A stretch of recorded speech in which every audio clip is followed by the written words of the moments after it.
Hey everyone, welcome to সম্প্রেজ activity and welcome to my another blog. তোমাদেরকে অনেক অনেক ভালোবাসা জানিয়ে শুরু করছি আরও একটা নতুন ব্লগ। তো আজকে সকালবেলা শুরুতেই একেবারে চলে গেলাম বাইরে ব্রাশ হাতে নিয়ে, কারণ বাইরের দিকটা তাকালে কিন্তু দারুণ লাগে। গতকাল তো বৃষ্টি হয়ে গেছে আর সকালবেলার পরিবেশটা বেশ সুন্দর। বাইরের দিকে তাকালে এই সুন্দর আমাদের বাড়ির সামনে যে পুকুরটা আর চারিদিকটা দেখতে ভীষণ ভালো লাগে সকালবেলা উঠে।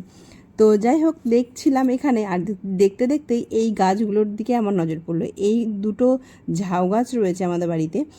এটা আমরা খুব শখেই লাগিয়েছিলাম, মানে আমি আর আমার হাজব্যান্ড গাছপালা খুব ভালোবাসি। তো ফুল গাছ বা যে কোনো সবজি আমরা অনেক গাছপালাই করতাম আর কি, কিন্তু লাস্ট 2 বছর ধরে আর কিছু সেরকমভাবে করা হয়ে উঠছে না। তবুও এখনও পর্যন্ত অনেক গাছপালাই রয়েছে, যেহেতু আমার হাজব্যান্ড এখন আর খুব একটা সময় পায় না গাছপালার জন্য, তাই জন্য আর অতটা করা হয় না। তো এই ঝাউ গাছ দুটো আমরা খুব শখে লাগিয়েছিলাম, তো হয়েছে, এটা এখন রয়েছে। আর আরও দুটো গাছ ছিল যেটা খুব সুন্দর দেখতে হয়েছিল, কিন্তু সেগুলো টেকেনি। মানে একটা গাছ খুব বড় হয়েছিল, দেখতে সুন্দর হয়েছিল, কিন্তু ঝড়ে নষ্ট হয়ে যাওয়াতে কেটে ফেলতে হয় বাধ্য হয়ে। আর এইখানটা দেখো, একটা জঙ্গলের মধ্যে এই গাছটা, মানে এটা জঙ্গলের ফুল, একটা কত সুন্দর দেখতে লাগছে না? মানে মনে হচ্ছে যেন একটা সুন্দর গাছ কোনো, মানে কথাই বলে না যে কোনো যদি মানে কারো যদি দৃষ্টিভঙ্গি ভালো হয় তাহলে হয়তো শত খারাপের মধ্যেও ভালো খুঁজে বের করা যায়।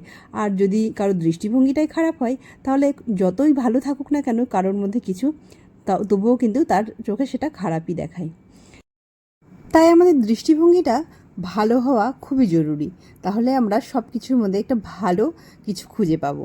তো এটাই আমার মনে হয়, তোমাদের কি মনে হয় জানিও।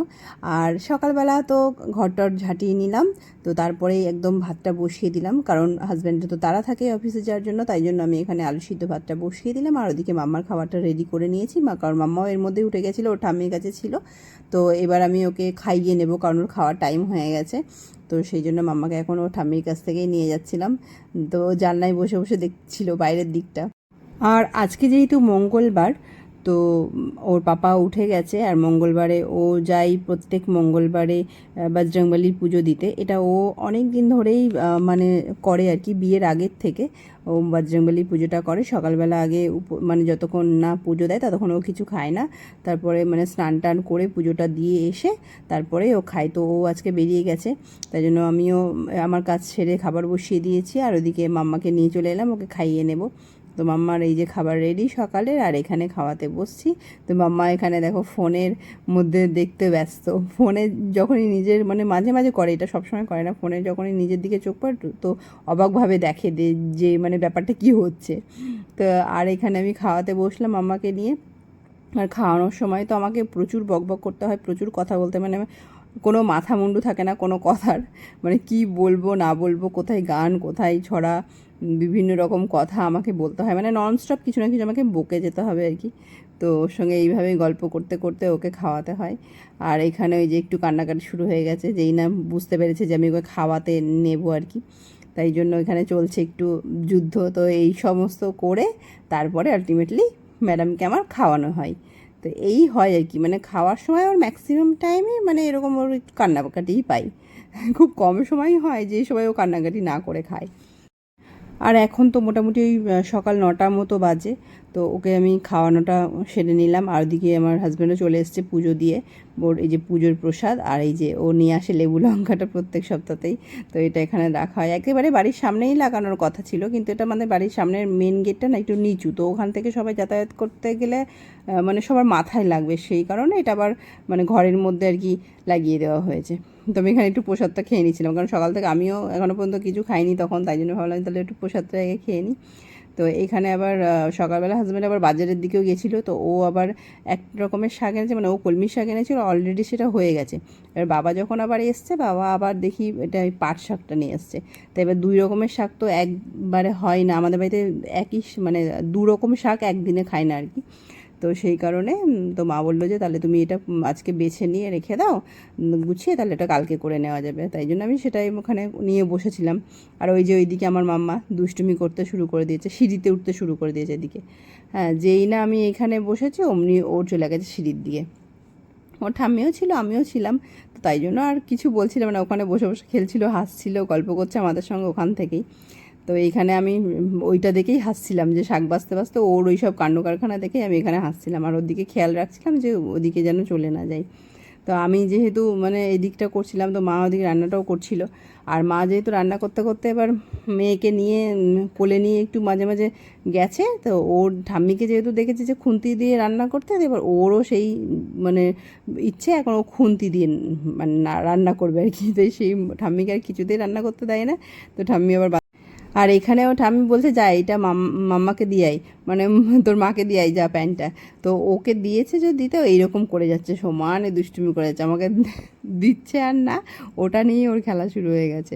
আর এই যে শাকের যে একটা ডাঁটি পেয়েছে, ওইটা নিয়ে আবার ওইদিকে ওদিক চলে যাচ্ছে। তো আমি বললাম যে যখন ও রান্নার জন্যই ওইখানে জেদ করছে, তাহলে তুমি একটা কাজ করো, ওকে একটা বাটি চামচ কিছু দিয়ে দাও, তাহলে ওইখানে বসে বসে রান্না করো। এই জিনিসগুলো নিয়ে খেলতে বেশি ভালোবাসে। মানে এমনিতে যদি আমি কোনো পুতুল বা অন্য কিছু দিই না, সেগুলোর প্রতি খুব একটা ইন্টারেস্ট নেই দেখি। ও এই সমস্ত থালা বাটি গ্লাস বাড়ির বাসনপত্র নিয়ে খেলতে ভালোবাসে। তো এইখানে ওই যে বাটি আর খুন্তি দিয়ে দিয়েছে, আর তার সঙ্গে আমি আবার ওই শাকের মানে ওই ডাঁটিগুলো দিয়েছে। আমি বলছি ঠিক আছে তাহলে এইগুলো তুমি রান্না করো।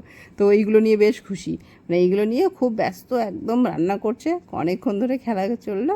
তো এইসব দেখতে দেখতে ওদিকে আমার শাকটা আবার বেছে নিয়েছি আমি, শাকটাতে এবার শাকটা বেছে নিলাম। তো এবার ফ্রিজে রেখে দেবো, আর ওকে ফ্রিজে রেখে দিয়ে তারপরে আমি আবার মাম্মাকে স্নান টান করিয়ে দিলাম, কারণ স্নানের সময় হয়ে গেল অলরেডি। তো এবার ওকে স্নান টান করিয়ে দিলাম, আর ও ঘুমিয়েও গেল, ঘুম পাড়িয়ে দিলাম। তো ঘুমিয়ে গেল বলে আরও কিছু আবার জামা কাপড় জমে গেছে, তো সেইগুলো ভাবলাম কেচে দিই। মানে আমি জামা কাপড় বেশি জমাই না, জমে গেলেই তো সেই এক গাদা হয়ে যাবে, অনেক একসঙ্গে কাচতে হবে। তার থেকে মনে হয় কি যে অল্প অল্প হয়ে যায়, কারণ যখনই সুযোগ পাই অল্প অল্প করে ধুয়ে দিই, সেটাই বরঞ্চ বেটার। আর ওর মানে মেয়ের জামা প্যান্টে তো খুব একটা বেশি নোংরা হয় না, তো ওই জাস্ট মানে একটু হালকা করেই ধুয়ে দিলে হয়ে যায়। তো সেখানেই করছিলাম, ওরগুলো একটু কয়েকটা ছিল, আমাদেরও কিছু ছিল, তো সব মিলিয়ে সেইগুলোই এখানে মানে কেচে দিচ্ছিলাম আর কি।